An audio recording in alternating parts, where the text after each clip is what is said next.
merci, c'est Skandar Aïcha de nous accueillir au siège des assurances AMI. Vous êtes au cœur de l'actualité en ce moment. AMI a décidé d'une augmentation de capital qui est audacieuse et qui vient à un moment où les affaires ne roulent pas très bien dans le pays.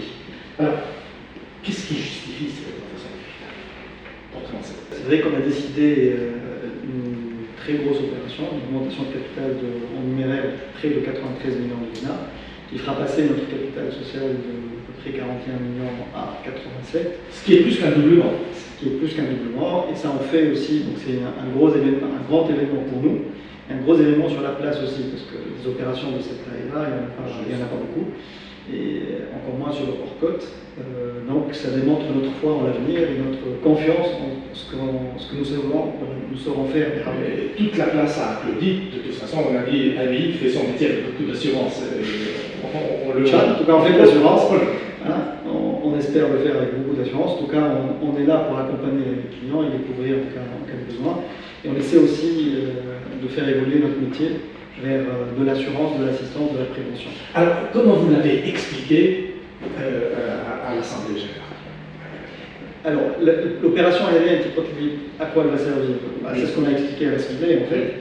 En fait, c'est une opération qui a démarré le 22 septembre, qui va se prolonger dans une première phase jusqu'au 14 octobre. Donc, une période légale, un délai légal. Et c'est une période qui est assumée, qui est réservée aux actionnaires ou aux détenteurs des droits de souscription préférentiels. Et donc cette période-là, tous les actionnaires peuvent exercer leurs droits préférentiels pour continuer l'expérience avec nous en rachetant de nouvelles actions, ou alors vendre à ceux qui veulent rentrer dans cette expérience-là pour qu'ils deviennent à leur tour un de nos actionnaires. Il y aura une deuxième phase du 18 au 22 octobre pour les quelques actions qui resteront, et là ça sera ouvert à tous les investisseurs qui soient actionnaires ou pas.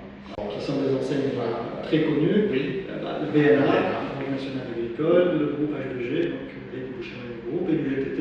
À eux trois, ils détiennent aujourd'hui plus de 60% du capital et ils ont réaffirmé leur soutien à notre plan stratégique et ils vont participer au moins à hauteur de ces 60 et quelques. Ils vont reconduire au moins. Voilà. Et donc, une bonne partie des 93 millions de dinars aujourd'hui est assurée et on compte sur les autres actionnaires. Et c'est aussi une de nos fiertés, parce qu'on est une des entreprises, si ce n'est l'entreprise qui a plus d'actionnaires que Futon, on a plus de 60 000 actionnaires, qui étaient des anciens adhérents, qui sont partis, et plein de nouveaux qui sont rentrés, qui continuent à croire en notre action, en notre entreprise, et j'en suis sûr, une bonne partie maintenant va participer.